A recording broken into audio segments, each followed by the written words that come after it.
¿Cómo manipulo el riesgo entonces en este caso? En el caso de la fiebre amarilla vamos a hablar. Para que entiendan que esto no es solamente parasitología, es medicina, es infectología en sí. Evitar que el vector llegue a Mosquiteros, repelentes, puedo también poner. ¿Será factible hacer una fumigación? ¿Cómo puedo saber si una fumigación se aplica o no en el caso de la fiebre amarilla? ¿Cuál es el mosquito? ¿Dónde vive el mosquito de la fiebre amarilla? En la selva. Toda la selva voy a fumigar. No, pero en un área de...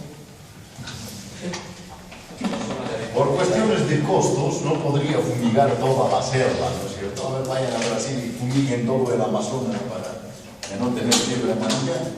No. Es por eso que nosotros, les he dicho, también estudiamos al vector. No lo estudiamos porque es bonito estudiar insectos. Lo estudiamos porque nosotros necesitamos conocer dónde vive, cómo se comporta, cuánto tiempo vuela, para saber si a 100 metros hay un nido de estos mosquitos. Yo puedo estar a 200 metros y ya no va a llegar. Necesito saber hasta cuánto vuela este bicho, cuántos huevitos pone. Los huevitos también tienen la infección. Cada mosquito que salga de un huevito va a tener igual la potencialidad de transmitir la fiebre amarilla o la malaria, si quieren hablar de parásitos. ¿Dónde vive en la casa? ¿Dentro de la casa o está fuera de la casa y se alimenta también de nuestros animales? Eso estudiamos para saber si una fumigación es posible. Hay mosquitos que viven, les encanta estar dentro del domicilio. Entran al domicilio de noche para alimentarse. Entonces tú puedes decirle a la persona, hay que fumigar esta casa y así ya no vas a tener mosquitos. Pero hay mosquitos que no viven dentro de la casa, que viven fuera de la casa y entran accidentalmente a la casa, se alimentan de nosotros y luego se van, ¿sí? Patrones endofílicos, exofílicos, endofágicos, exofágicos, un montón de cosas vamos a aprender de los vectores para saber eso. A veces decir, hay que fumigar, no se aplica, porque tenemos que fumigar áreas extensas, pantanos, un montón de lugares donde viven los mosquitos, ¿sí? La vinchuca, por ejemplo, puede vivir 1 kilómetro más allá de donde yo vivo. O sea, si mi casa es bonita, linda, aquí la única, y aquí la casa de al lado es de adobe y allá hay vinchucas, no sirve de nada que yo tenga mi casa bien bonita. Igual vinchucas me van a venir de allá, tendría que vivir más, 1 kilómetro allá, ¿me entienden? Y peor todavía, este bicho puede vivir hasta 6 meses sin alimentarse. A ver, ustedes estén 2 días sin comer, la vinchuca puede estar 6 meses. Es un monstruo, es un agente, un vector biológico que por sus características que hemos estudiado es bien difícil de erradicar y es bien difícil de controlar, por eso la infección, ¿ya? ¿Qué tipos de vectores hemos mencionado que hay? Vectores, tipos, no sus nombres. Juanita, mecánicos y biológicos. En el caso de la ameba estamos hablando de un vector mecánico, moscas, cucarachas y otras cosas que pueden estar en contacto con las heces, van a transportar esas heces hacia nuestros alimentos o a nuestra agua, contaminándola, y nosotros estamos aquí. Vector mecánico. Y vector biológico va a ser este vector en el cual parte del ciclo del agente, del parásito, se produce dentro de este vector, ¿sí? En el caso de la vinchuca, por ejemplo, la vinchuca adquiere tripomastigotes, se llama, es la forma infectante para ellos, ¿ya? Tiene un ciclo este parásito dentro del tubo digestivo de la vinchuca y se transforma en otras formas, se multiplica. Y luego el parásito se elimina por las heces, ¿sí? El parásito, el vector, chupa sangre de la gente, pero no le inyecta ni saliva ni sangre como otros agentes. Entonces, ¿cómo es que el parásito llega de las heces a la picadura del... Entonces a la picadura, desecha ahí, ¿no? Se hace su deposición y se Tiene exhala. esa costumbre, este vector, de defecar en el mismo lugar de donde chupa la sangre. Y nosotros mismos nos contaminamos cuando hacemos. Exacto. Al rascar podemos también hacer eso. ¿Ya? Entonces, estos dos tipos de vectores quiero que los identifiquen bien. Un vector mecánico es aquel que mecánicamente va a llevar un agente, va a contaminar nuestras fuentes de alimentación, es posible, y nosotros adquirimos la infección. Pero es totalmente indirecto y no tiene que ver biológicamente con el agente. ¿Ya? En el caso de los vectores biológicos, parte del ciclo del vector, o su ciclo sexual o asexual, se produce dentro de este vector. ¿Sí? Entonces, esa es la diferenciación entre agente biológico y agente mecánico. ¿Podremos cambiar el medio ambiente? ¿Sí? Sí, por adaptación. El cambio climático es un tema que a todo el mundo llama la atención ahora, ¿no es cierto? ¿Qué está pasando con este medio ambiente? Lugares donde antes no había malaria, donde no había fiebre amarilla, donde no había chagas, están cambiando de temperatura, de humedad, y todos esos aspectos están haciendo que la gente y los vectores puedan extender su territorio, su lugar donde viven, su nicho ecológico le llamamos, ¿sí? Los nichos ecológicos de estos vectores están haciéndose más grandes. Donde no encontraba antes mosquitos que transmiten malaria, ahora por el cambio del clima estoy encontrando. ¿Pero será solamente por el cambio del clima? Ustedes brasileños están súper acostumbrados al calor, ¿no es cierto? Pero vienen aquí a Cochabamba y están ambientándose. Y pueden ir a La Paz también a sufrir un poco con el frío, pero van a adecuarse, ¿no es cierto? Y si su chica vive en La Paz, van a tener que irse a vivir a La Paz, así les guste o no. ¿No ven? Lo mismo hacen los mosquitos, los vectores y los parásitos. Se ambientan a nuevos nichos ecológicos para extender las fronteras de su ambiente. ¿Ya? O sea que no se sorprendan si de aquí a un tiempo hay malaria también en Cochabamba. ¿Ya? Podría ser. Y dengue también, ¿no? Dengue, ¿ya? Pero no tenemos casos nativos, sino importados. Que vem de outra região. De otras regiones ya con infección. ¿Está bien? Entonces, si identificamos bien nosotros, ahora en salud pública, incluso los médicos utilizamos computadoras para graficar los lugares donde hay riesgo. ¿Sí? En salud pública se puede saber por dónde ha entrado el virus H1N1 a Bolivia. Ha entrado por flota, ha venido por avión, cómo se ha distribuido, dónde tengo que poner las postas de los médicos para que controlen estos casos, cómo voy a cercar ese brote de infección para controlarlo, ¿entienden? Pero son herramientas muy, muy complicadas que obviamente no vamos a ver en esta clase de parasitología, pero ustedes tienen que saber que existen.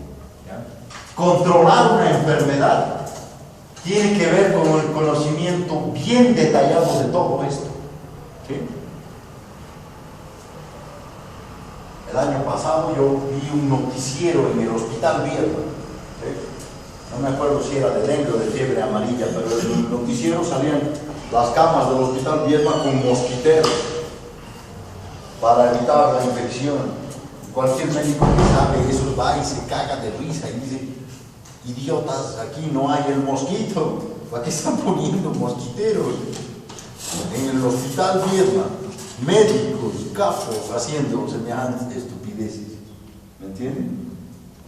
No hay el mosquito, ¿para qué le pones mosquitero a este? Además ya ha venido con esa infección. No necesito poner el mosquitero. Controlar estas infecciones, dar el tratamiento, tiene que ver con el conocimiento de todo esto. Entonces, Su librito de parasitología habla un poco de esto, de la gente. ¿Sí? En la ameba, por ejemplo, describe, es un parásito crostosoo de la clase Mastigofora, Sosa, Mastigofora. Describe todo eso, pero en realidad no se está describiendo el comportamiento de la gente. ¿Ya? El agente en el caso de la ameba, es una agente que es cosmopolita, le llaman. ¿Qué quiere decir eso? Y en su libro encuentran eso, acá un rato, es cosmopolita.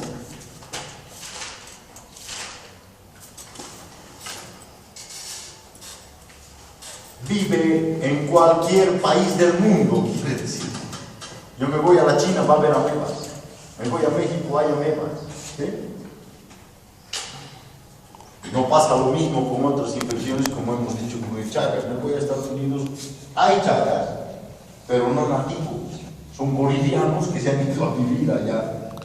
Y cuando nosotros vemos, todos los días vemos casos de Chagas, y para nosotros es fácil diagnosticar, verlo, ¿no? Pero un caso de Chagas en Estados Unidos lo ponen en el Discovery Channel. Parásito, tripanosomiasis americana, como si fuera la gran cosa. ¿Han visto, no? Yo he visto el otro día un caso súper jodido de medicina en el Discovery Channel, tripanosomiasis americana. Y nosotros vemos eso cada día. Y ellos están pataleando con un caso de Chagas, haciéndoles tomografía, un montón de idioteces que no se aplican. ¿Ya? Entonces, esto también tiene que ver. Nosotros, huéspedes, podemos movernos ahora muy rápido en este mundo. Tú puedes estar en China mañana tranquilamente, ¿sí o no? Me subo a un avión, me voy a China, aquí hago una infección y vuelvo a Bolivia y aquí van a estar pataleando la gente. ¿Qué infección tiene este? Entonces, un poco se ha universalizado también la presentación epidemiológica de las enfermedades. Las vías de transmisión y propagación son muy fáciles ahora. El virus de H1N1 viene en un día desde el otro lado del mundo, puede llegar aquí. Antes no era así, tenían que ir por barco 6 meses, un año tardaba en llegar una epidemia de Europa aquí, ¿me entienden? Ahora no, ahora al día siguiente ya puedes estar viendo casos de una epidemia en el otro lado del mundo. Entonces, está cambiando nuestro medio ambiente, nosotros estamos viendo que también cambian los agentes y cada vez descubrimos nuevos agentes infecciosos. Nosotros también tenemos que cambiamos gracias a vacunas, nos hacemos más resistentes y en algún caso nos volvemos más vulnerables. Desde que ha aparecido la pandemia de VIH, hay mucha gente que se ha vuelto mucho más vulnerable a estas infecciones. Parásitos que eran de nuestros perros, de nuestros gatos, ahora les dan a las personas con VIH, a todos los inmunodeprimidos. Pero en general el VIH ha cambiado esta cuestión de vulnerabilidad en lo que respecta al huésped. ¿Sí? Ya no podemos hablar como hablaban sus libritos hace tiempo. El agente infeccioso de la amebiasis es la ameba histolytica. Prácticamente cualquier especie de ameba puede producir amebiasis en un paciente que es susceptible o vulnerable a esa infección. ¿Ya?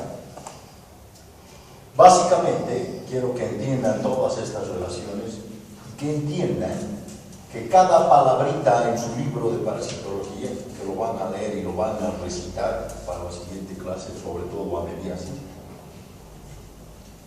tiene un significado: cosmopolita, sensibilidad, especificidad, un montón de cosas, riesgos, relaciones, definitivo, intermediario. Su diccionario de medicina al lado. ¿No entienden algo? No se queden sin saberlo. No quiero loros repitiendo lo que dice su libro. Quiero gente que sepa de lo que está hablando y que razone. Cuando ustedes entren a la mecánica, conozcan las enfermedades, no necesitan ver el libro. Cuando hay nuevas enfermedades, igual por lógica van a decir, pero la vía de transmisión es esta.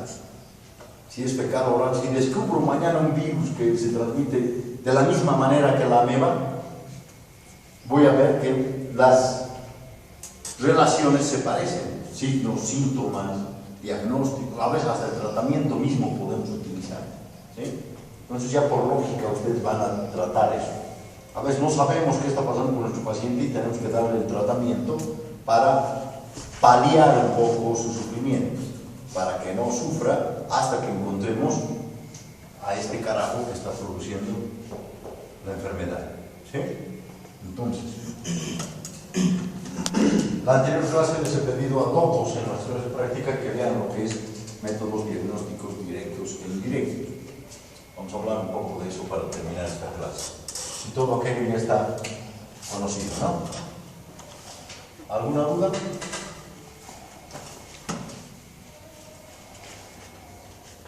El primer método diagnóstico que van a utilizar ustedes se llama clínica. Y es el método más importante que van a utilizar, su herramienta más importante de diagnóstico. ¿Cuánto cuesta ese material para hacer diagnóstico? Gratis. ¿Entiendes?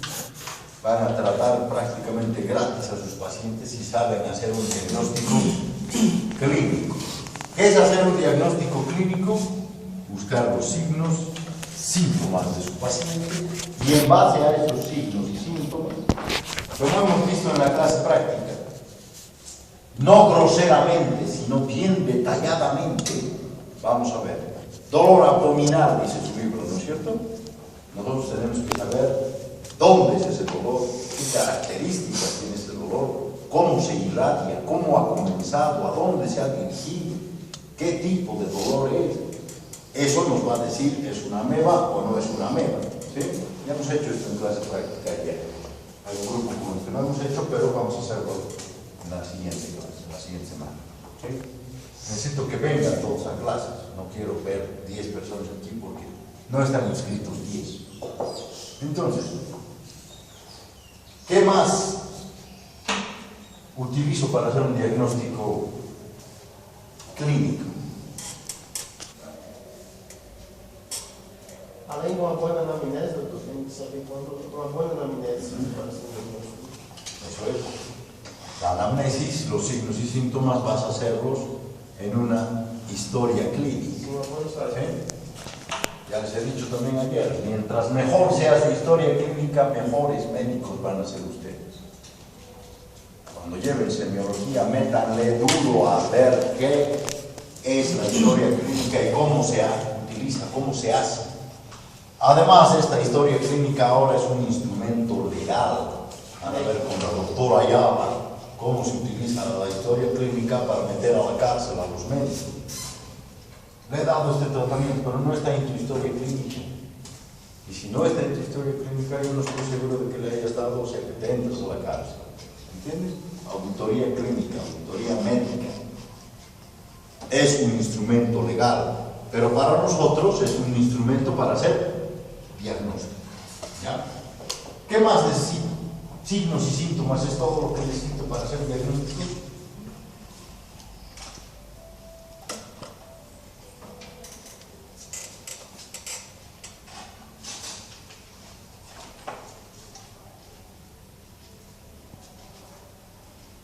Necesito criterios epidemiológicos para hacer el diagnóstico. ¿Sí? ¿Dónde vive, señor? En Chapare. ¿En qué trabaja? Cultivo ahí en la selva. Entra a lugares donde te pican mosquitos. Sí, harto mosquito, mire, doctor. Me suspiramos y es picadura. ¿Sí? ¿Qué estoy haciendo? Estoy tratando de investigar en qué medio ambiente está viviendo esta persona para saber qué agentes hay en ese lugar. ¿Sí? Y para ver si este señor es susceptible o no, le hago las preguntas relacionadas también a su historia clínica, pero epidemiológicamente. ¿Usted tiene alguna otra enfermedad? Sí, doctor, tengo VIH. todo cambia, ¿no es cierto? ¿Me está ayudando o no saber si tiene VIH en el diagnóstico? Todo esto va a cambiar. Los agentes que son más frecuentes en una persona normal, en una persona con VIH, hay otros agentes que tengo que estar pensando, ¿sí? ¿Qué más? ¿Qué más puedo preguntarle a este señor? ¿De dónde viene? ¿Dónde vive? ¿Será suficiente con quedarme ese día? Ah, usted vive aquí, perfecto. Desde hace un año a veces ha viajado, sí, he viajado al África hace 2 años. O estaba en Sudamérica, un gringo bien, estaba en Bolivia. ¿Entienden? Estaba en Chapare también, ¿no? Exacto. Todos los lugares donde ha visitado. ¿Y te has puesto una vacuna de fiebre amarilla cuando has ido al África? No, no te dije.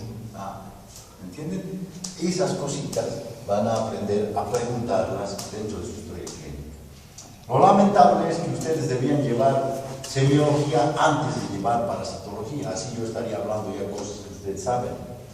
Pero vamos a tratar de que eso cambie, ¿sí? Para las futuras generaciones que lleven primero semio y después llevamos las cosas infecciosas. Como han visto aquí, ya estamos hablando de tratamientos, de diagnósticos. Ya es medicina de verdad, ya no estamos jugando con huesito, ¿ya? Entonces, típicamente quiero que entiendan que un diagnóstico clínico y epidemiológico, prácticamente el 80% de todas las enfermedades debería hacerse solamente con esto. O sea que no necesito laboratorios y no necesito rayos X, tomografías y un montón de cosas para diagnosticar eso. Entiéndanlo.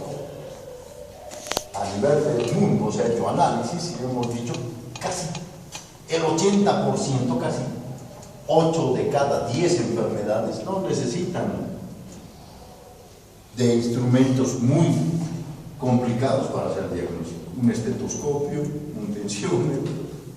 ¿Necesito algo caro para hacer el diagnóstico de una hipertensión arterial? Un tensiómetro, a veces un tensiómetro de 40 bolivianos, ¿no es cierto? Ni siquiera un local. Doctor, creo que la manera de se acostumbrar con los diagnósticos a través de exámenes, ¿no? ya es una manera de se respaldar, ¿no? De resbalar a la confianza. Exacto. De su Además, cuerpo. como he dicho, esto es legal también. Exactamente. Si yo hago solamente por clínica un diagnóstico y no me respaldo en un laboratorio que me dé la justificación de que mi paciente sí tenía eso, en mi historia clínica puedo tener problemas legales. ¿Sí? ¿Entienden? Entonces, está bien utilizar la clínica para hacer el diagnóstico. Yo me peleo harto con mi papá. Mi viejo es pediatra. Y ellos son clínicos cuando hacen su diagnóstico. Pedir el laboratorio, no, ¿para qué le voy a pedir? Se pelea. Ya él es el otro extremo, ya también nunca pide laboratorio. Yo quiero un equilibrio entre pedir y pedir en vano un laboratorio. ¿Ya? Luego van a ver métodos diagnósticos directos. ¿Qué característica tienen los métodos diagnósticos directos?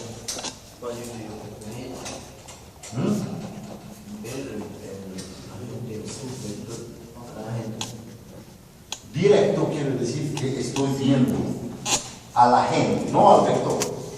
Si estoy viendo al vector, no sé si puedo ver una bichuca aquí volando, pero no puedo decir que ustedes tienen chacas. ¿Entienden? No me relaciona ni me da una relación de causalidad. Lean en su libro de bioestadística, si es que tienen, ¿ya? La relación de causalidad es una de las más complicadas de hacer en investigación.